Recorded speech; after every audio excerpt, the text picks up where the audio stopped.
So what skill are we covering today? How to be a good defender in soccer while defending in a 2v1. Your primary focus should be on the person with the ball. Attempt to push them towards the end line to decrease their angle towards the net if they decide to shoot.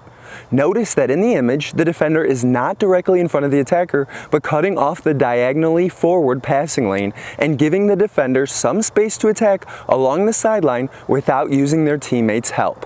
So that second point is we want to make sure that we are putting most of our focus on the person with the ball. As a good defender, you're going to have a big role and you're going to play a big part in directing the attackers where you want them to go. But ultimately, the person with the ball is the one that matters the most, and they decide ultimately what happens. So your goal as a defender is to try to make it as much as possible, as much as you can, make it a 1v1. Cut that 2v1 down to a 1v1 by focusing and directing that person that has the ball away from their other teammate. So now, if you could, comment below yes if you normally try to make a 2v1 while you're defending a 1v1.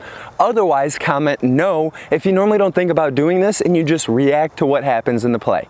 I gotta be honest, I was guilty for this for a long time, for many years, until someone showed me that making a 2v1 a 1v1 is gonna make me a lot more successful as a defender. So now, something we really want to avoid is making the 2v1 a 2v0. And how do we do that? By lunging in for the ball without being 100% certain that we're going to get it. So now, if you're at least 90% certain that you can jump in, lunge in for that ball, and get a touch on it, poke it away a little bit, that's going to buy you guys and your team a lot more time, then absolutely do that. But otherwise, it's so important that you keep that 2v1 a 2v1, you try to slow down the play, but you don't let it become a 2v0, so a two attackers against your goalie.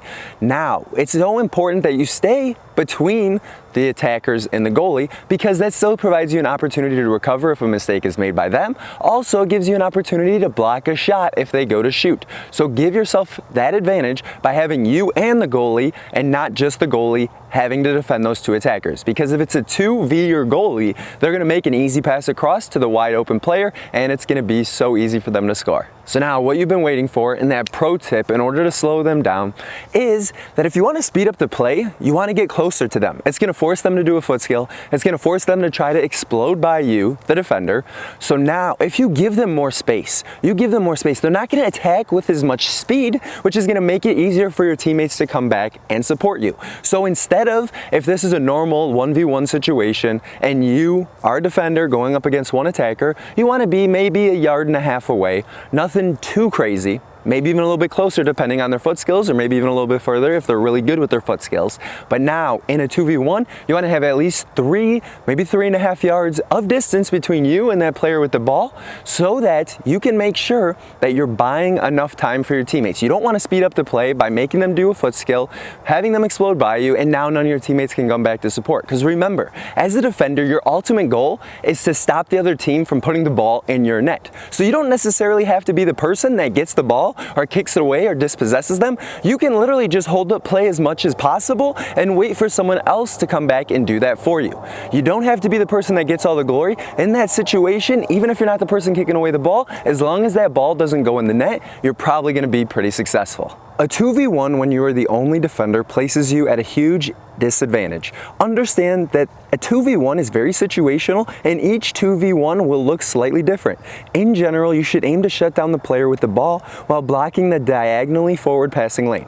A horizontal pass on the field, so if they pass directly next to each other, from one striker to the other, is excellent for you as the defender, because the ball is not advancing up the field with the pass, which provides an additional second or two for your supporting teammates to travel back towards play. But if you get caught and let them make that diagonal pass forward, you're basically ensuring that it's a one attacker versus your goalie, and it's going to be very hard for your goalie to stop a trained attacker that knows how to score. All right, so how do we practice this skill? Well, go to the field with a couple teammates, couple friends that are roughly the same age and same skill level as you, and work inside the 18-yard box.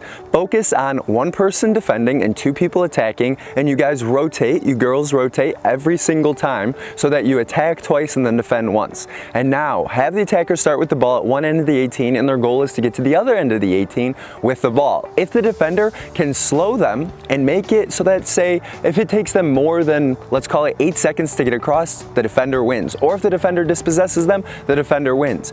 But now, if the attackers get across, then they get a point and they win, and you keep points and you make it into a fun little game. So it'll be much more amusing and you'll get more from it.